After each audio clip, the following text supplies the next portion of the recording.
రానున్న చుక్కలే విన్నా గాని కదిలించలేదా కాస్త కూడా నీ మనసుని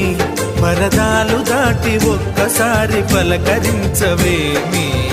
అందరినీ ఇలా వెంటపడి అడగాల సరదాగా నువ్వే ఎదురైతే సరిపోదా నిద్రపోతున్న రాత్రి నడిగా గుటికి చేరిన గువ్వల నడిగా